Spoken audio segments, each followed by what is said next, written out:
जब वो क्रूस पर लटकाया गया, वो जो पाप से अज्ञात था वो पाप बना कि हम धर्मी बनाए जा सके। उसी तरह से जो धनी था वो कंगाल बना कलवरी के क्रूस के ऊपर। ये तो उसके प्रायश्चित के काम के बारे में कहता है कि हम लोग धनी हो जाए।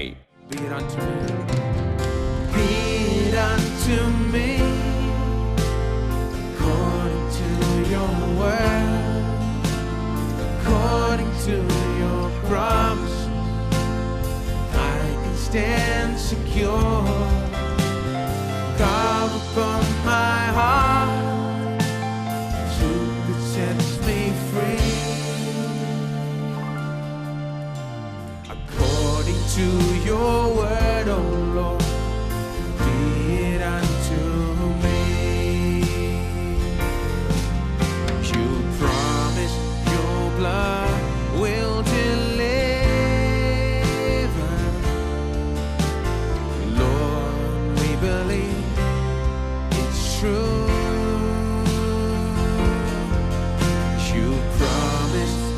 Joy like a river,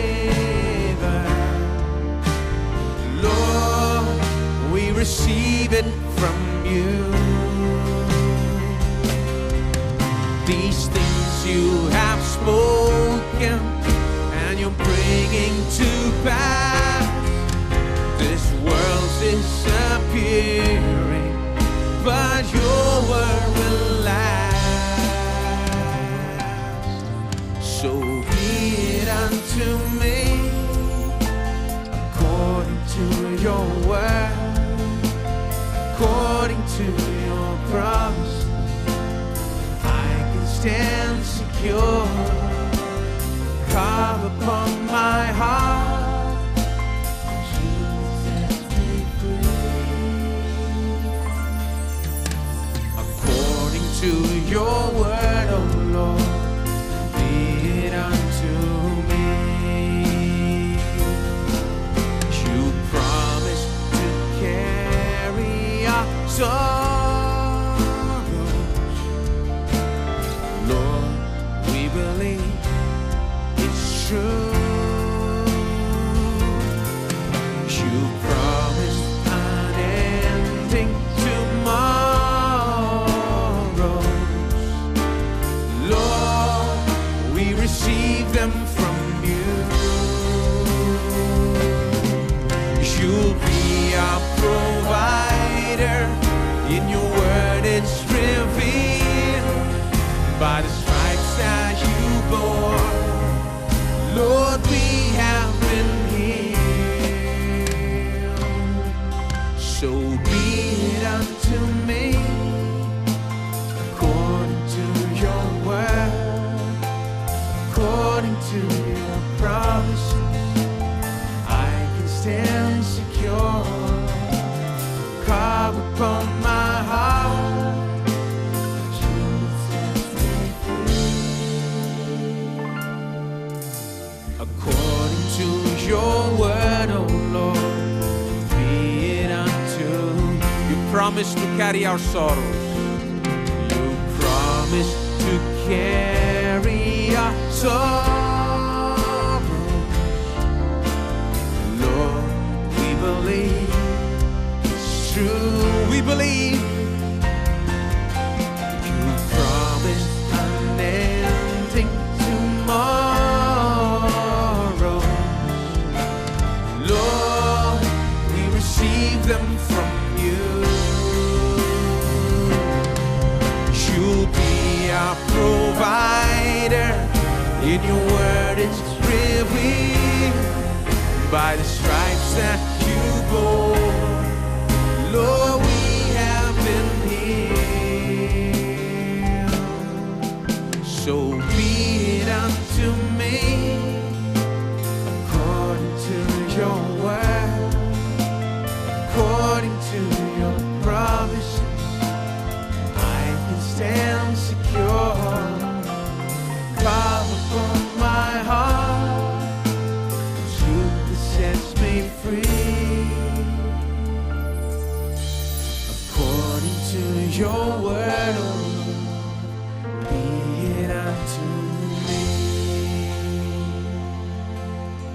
according to your word, oh Lord, be it unto me.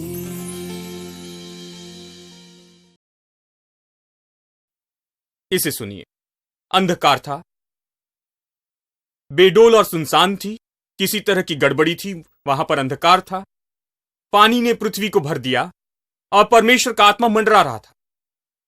अब जबकि परमेश्वर का आत्मा मंडरा रहा था, तो आत्मा ने सब कुछ क्यों नहीं किया? क्यों परमेश्वर के पवित्र आत्मा ने, वो तो परमेश्वर था, उसने सब कुछ सही क्यों नहीं किया? क्यों उसने बेडोल और गड़बड़ी और परेशानी और ये सारी गड़बड़ी और आकारहीनता को आकार में क्यों नहीं लाया कि सब कुछ क्रम में लेकर आए? पवित्र आत्मा ने इसे क्यों नहीं किया?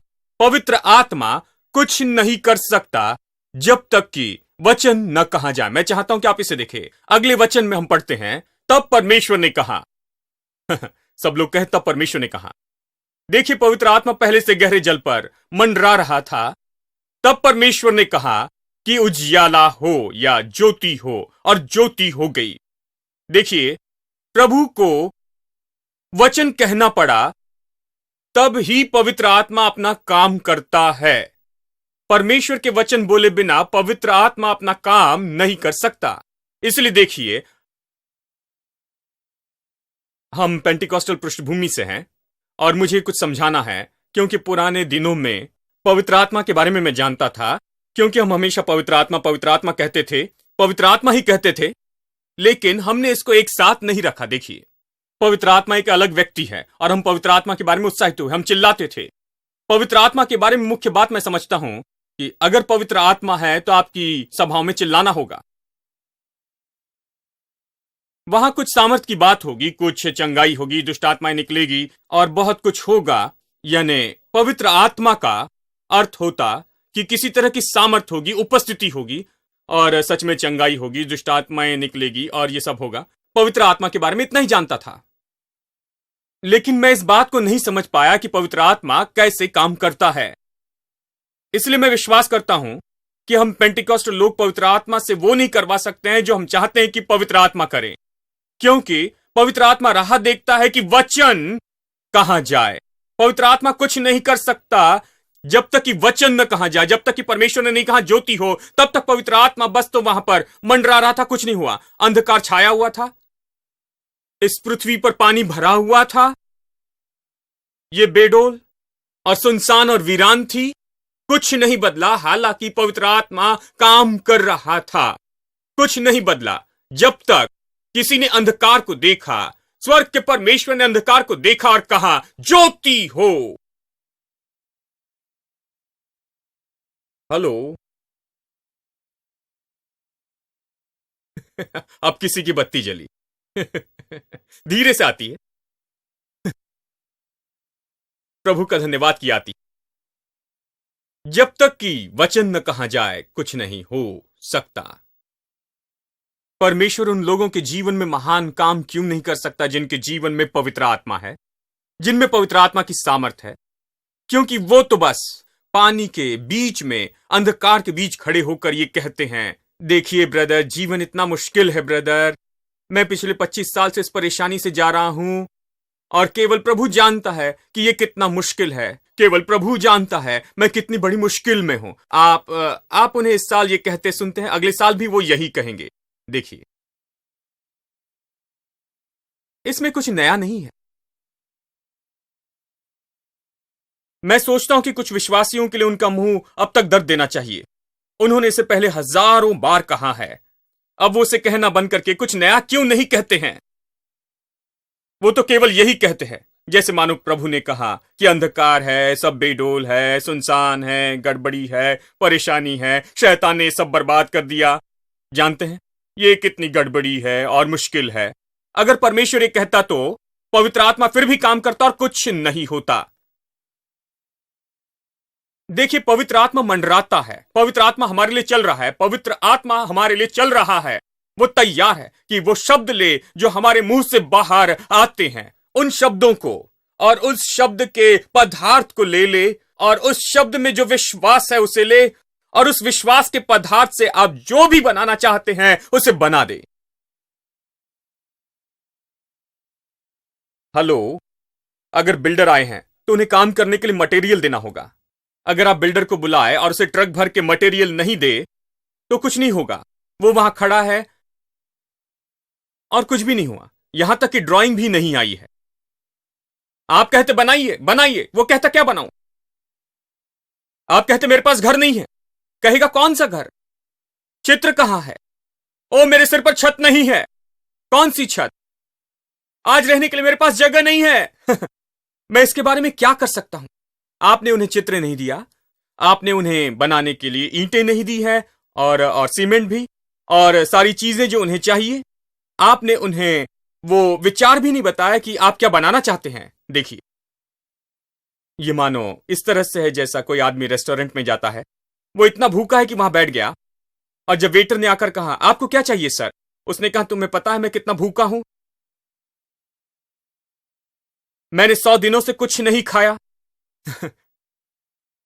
मैं इतना भूखा हूं कि मेरा पेट मुझे काट रहा है, मार रहा है, मुझे इतना बुरा लग रहा है, मुझे लगता है कि मैं इसी पल गिरकर मर जाऊंगा।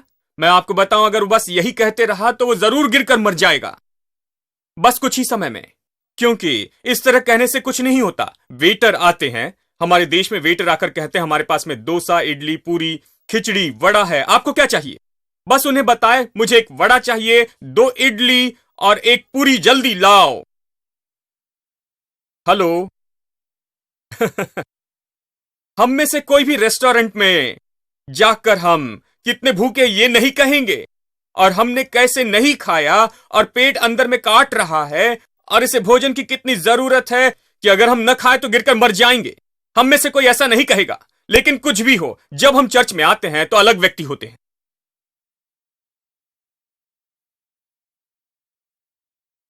आप कहते हैं खैर जो भी प्रभु चाहता है ब्रदर।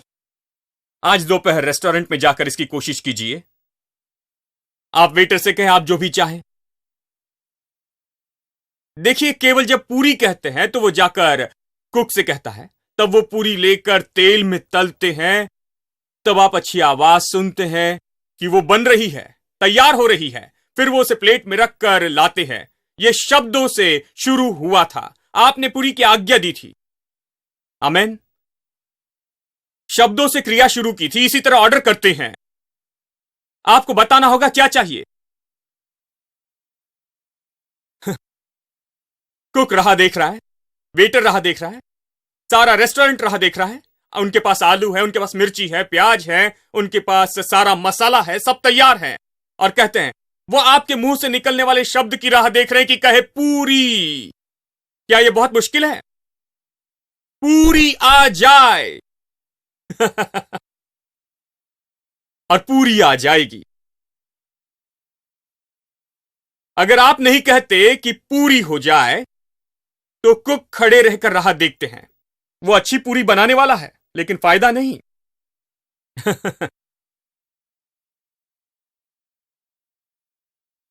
वेटर अपने दोनों हाथों में 10 प्लेट ला सकता है।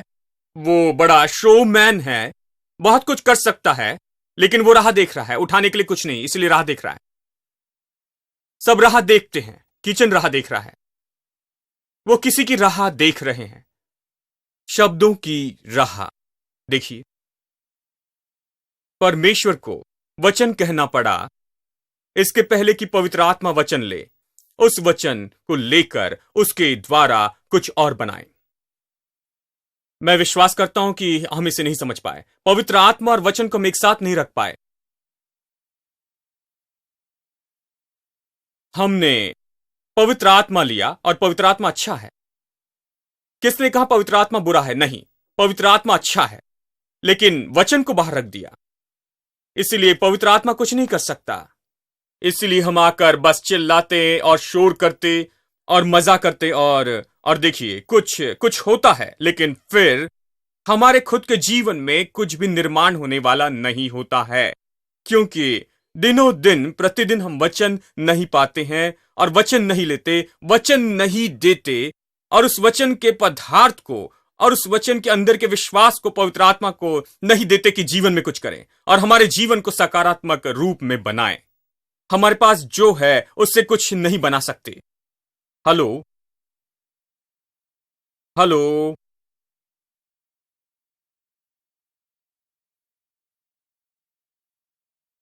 कुछ लोग नए फाटक के सामने गाय जैसे दिखते हैं। कहते हैं कहते हैं ये कैसा चर्च है? क्या ये मसीह शिक्षा है? ये मसीह शिक्षा है मेरे दोस्तों। मृत्यु और जीवन जीव की सामर्थ्य में है, जीव के अधिकार में है।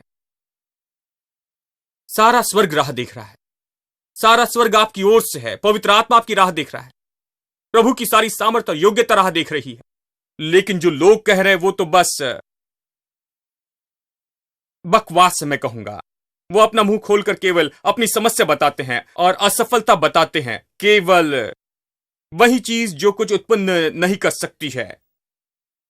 वो ऐसी चीजें नहीं देते हैं जिसकी पवित्र आत्मा को जरूरत है कुछ बनाने के लिए। पवित्र आत्मा को बनाने के लिए शब्दों की जरूरत है। पवित्र आत्मा कौन है? वो कैसे बनाता है? इसे देखने के लिए मेरे साथ चलिए यशायाह अध्याय 40 और मैं वचन 12 पढ़ता हूं। किसने पानी को अपने हाथ की हथेली से नापा है? मतलब एक हाथ से उसने संसार के सारे सागर को गिन लिया, इस संसार के, और आकाश को बित्ते से नापा। बित्ते से, बित्ता ऐसा होता है, हम इसे नापते हैं। मतलब पवित्र आत्मा ने ऐसे किया। मैं जानता हूं ये कितने मीटर है, ये जो भी हो। उसने आकाश को बित्ते से नापा। ये सरल नापना है, सरल नापना है। और पृथ्वी की धूल को तराजू में रखा और पहाड़ों को तराजू में नापा। बस कल्पना करें कि पहाड़ों को तराजू में नापा। क्या आपने ऐसा तराजू देखा? और पहाड़ियों को पलड़े में डाला। किसने प्रभु की आत्मा का मार्गदर्शन किया? देखिए, कहता है कि प्रभु की आत्मा जो पहाड़ों और पहाड़ियों, महासागर और नदियों और ये सब उसने क्रम में रखा, सबको क्रम में रखा। वो इस तरह के काम में है। वो अपने चुल्लू से सागर को नापता है। एक ही हाथ में पानी लेकर बता सकता है कि कितना पानी है, सागर में कितना लीटर पानी है। वो आकाश को बित्ते से नाप सकता है और वो पृथ्वी की धूल को गिन सकता है, बस नाप में, घर में छोटे बर्तन के जैसे उपयोग किए जाने वाले। और पहाड़ों को तराजू में रखा और पहाड़ियों को पलड़े में रखा। पवित्र आत्मा इस तरह बनाता है। यह इतना अद्भुत है, ये चकित करने वाला है कि पवित्र आत्मा कैसे बनाता है। और इन सारी चीजों को वो पवित्र आत्मा इस तरह गिन सकता है और एक साथ रखता है। आकाश को और पृथ्वी को रखता है और सब कुछ क्रम में लाता है और गड़बड़ी को लेकर उसे सही कर सकता है सदा के लिए। उसके पूरे क्रम को बदलता है, सारी गड़बड़ी को बदलता है, सब कुछ बदल देता है। पवित्र आत्मा अपनी सामर्थ्य से, जो कि बयान से बाहर योग्यता है, वो पवित्र आत्मा परमेश्वर केवल राह देख रहा है। वो सब ऐसे कर सकता है। आपको बस शब्द कहना है, उसके लिए ये बहुत आसान है। वो नहीं कहेगा कि ओ ये बड़ा काम है, ये तो उसके लिए बहुत ही आसान काम है। वो परमेश्वर है, लेकिन वो खुद इसे नहीं कर सकता जब तक कि हम उसके उपयोग के लिए शब्दों को न कहें। क्योंकि लोग इसका उपयोग न करें तो परमेश्वर का आत्मा उनके जीवन में कुछ नहीं कर सकता। अब जरा सोचिए, जब हम ऐसे शब्द कहते हैं जो परमेश्वर के वचन से नहीं मिलते हैं, तो किसी भी तरह से परमेश्वर का आत्मा आपके बदले में काम नहीं करेगा। देखिए, परमेश्वर का आत्मा परमेश्वर के काम के लिए है। जब आप परमेश्वर का वचन कहते हैं तो जो भी काम हो वो प्रभु का आत्मा करने के लिए तैयार है। जो भी प्रभु करेगा, परमेश्वर का आत्मा कुछ बुरा नहीं करेगा। प्रभु का आत्मा नाश के काम नहीं करेगा। परमेश्वर का आत्मा भक्तिहीन काम नहीं करेगा कि आप पर हर तरह की बुराई लाए। परमेश्वर का आत्मा वो नहीं करेगा। परमेश्वर का आत्मा केवल परमेश्वर के लिए काम करेगा, परमेश्वर की इच्छा पूरी करेगा। परमेश्वर का आत्मा परमेश्वर के साथ मिलकर काम करता है, परमेश्वर के साथ पूरी सहमति में परमेश्वर की इच्छा करता है। इसलिए परमेश्वर का आत्मा बहुत से लोगों के लिए कुछ नहीं कर पाता, क्योंकि आप पूरी तरह से परमेश्वर की इच्छा से बाहर कहते हैं। आप पूरी तरह से वो कहते जो परमेश्वर कभी नहीं कहेगा। आप पूरी तरह से वो कहते जिसका परमेश्वर का कुछ लेन देन नहीं है। हेलो, जिस पल आप कहते हैं जो परमेश्वर की इच्छा है, जिस पल आप कहेंगे जो परमेश्वर करेगा, जिस पल आप परमेश्वर की इच्छा प्रकट करते हैं, तब परमेश्वर की आत्मा के पास कुछ है कि करें, क्योंकि वो यहां प्रभु के काम में है। वो उसे करने के लिए तैयार है जो प्रभु करना चाहता है। उस परिस्थिति में इसके बारे में सोचिए।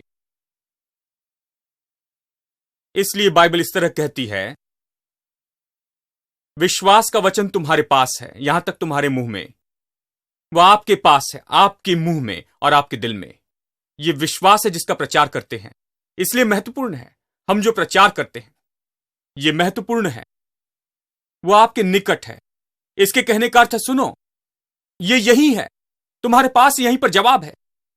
आपको इसे लेकर इसे खोलना है, कहना है, ताकि विश्वास अपना काम कर सके। यह आपके निकट है, आपके मुंह में और आपके दिल में। इसलिए बाइबल कहती है कि जीवन और मृत्यु, यानी मृत्यु और जीवन जीव के सामर्थ्य और अधिकार में है। इसलिए इब्रानियों 1:3 कहता है, परमेश्वर ने सब कुछ अपने वचन से ही नहीं बनाया, लेकिन साथ ही अपने सामर्थ्य के वचन से थामे हुए हैं। यानी परमेश्वर ने हमें अधिकार के साथ बनाया है। लेकिन चलिए मैं कुछ कहूं, उस अधिकार का क्या हुआ? पतन के समय आदम का क्या हुआ था? यह ऐसा है जिसे समझना होगा। मैं इसे कहूंगा, आपको चकित करना नहीं चाहता, लेकिन मैं इसे बताता हूं। मैं कहूंगा कि आदम तो पहला था जिसने नया जन्म पाया। एक तरह से, केवल इस तरह, उल्टी तरह। हम नया जन्म पाते हैं तो मृत्यु से जीवन में आते हैं। वो पहला आदमी था जिसने नया जन्म पाया, क्योंकि उसमें जीवन था, सब अच्छा था। वो जीवन से मृत्यु में गया। वो एक तरह के अस्तित्व से दूसरे तरह के अस्तित्व में चला गया। बस इसके बारे में सोचिए, आप में से कितने लोग मृत्यु से जीवन में आए? पाप से परमेश्वर में, हां, पाप से धार्मिकता में। देखिए, लेकिन आदम वो पहला था जो उल्टा गया। उसमें जीवन था, लेकिन फिर वो मृत्यु में चला गया। यह कैसे हुआ? दूसरा कुरिन्थियों 5:17 वचन, जिसके बारे में मैंने बहुत सिखाया है। यदि कोई यीशु मसीह में है तो वो नई सृष्टि है। पुरानी बातें बीत गई और सब नया हो गया। और यह आदम के बारे में कहा जा सकता था जब वो पाप में गिर गया था। वो नई सृष्टि बन गया, वो एक तरह से मनुष्य बन गया। सच में वो एक तरह से शैतान की नई सृष्टि हो गया। वो शैतान का आदमी बन गया। उसने शैतान का स्वभाव ले लिया था। वो पूरी तरह शैतान को बिक गया। पुरानी बातें बीत गई। वो पहले जिस दशा में था वो चली गई, अब नहीं दिख रही थी। सब कुछ नया हो गया। इस तरह से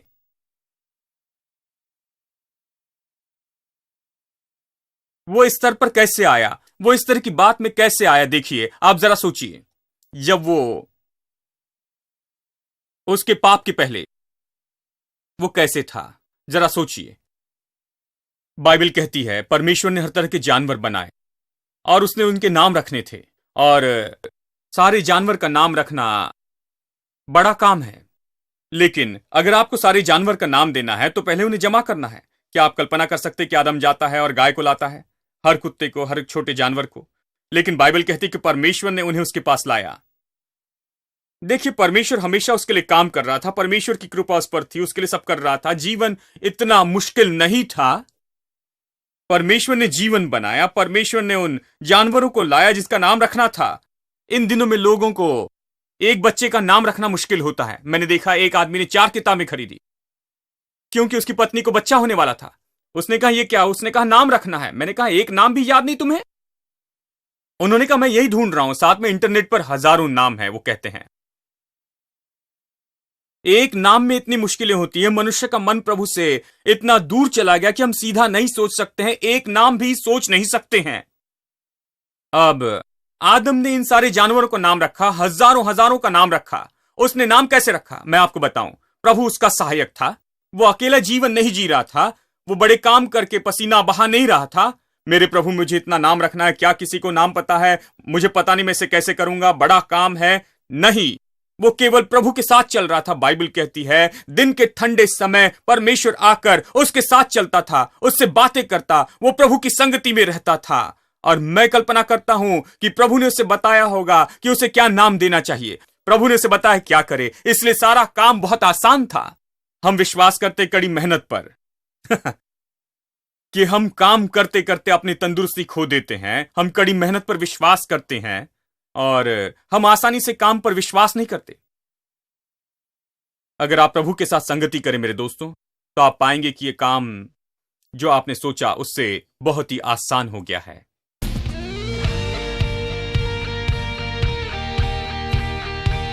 We're gonna sing about how great our God is.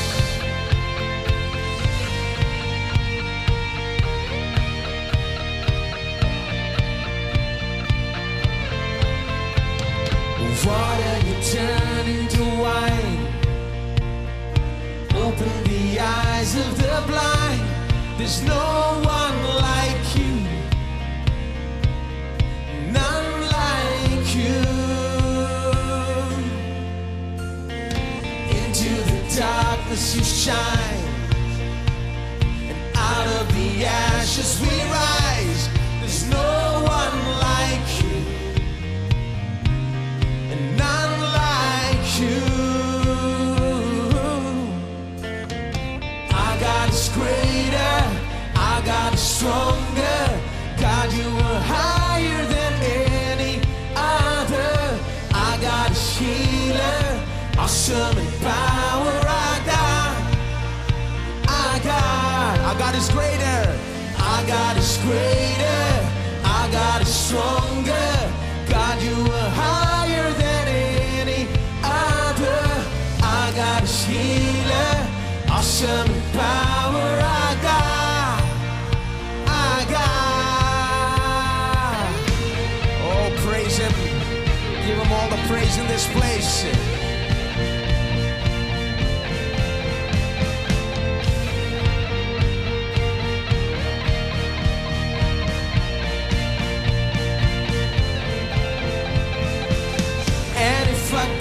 For us, then who could ever stop us? And if our God is with us, then what can stand against? And if our God is for us, then who could ever stop us? And if our God is with us, then what can stand against?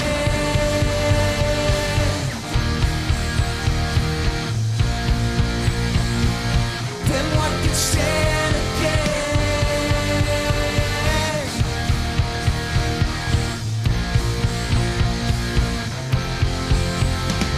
Our God is greater, our God is stronger. God, you are higher than any other. Our God is healer, awesome power. Our God is greater, our God is greater, our God is stronger. God, you are higher than any other. Our God is healer, awesome power. Our God, and if our God is for us, then who could ever stop us? And if our God is with us, then I want everybody to say, and if our God is for us, then who could ever stop us? And if our God is with us, then what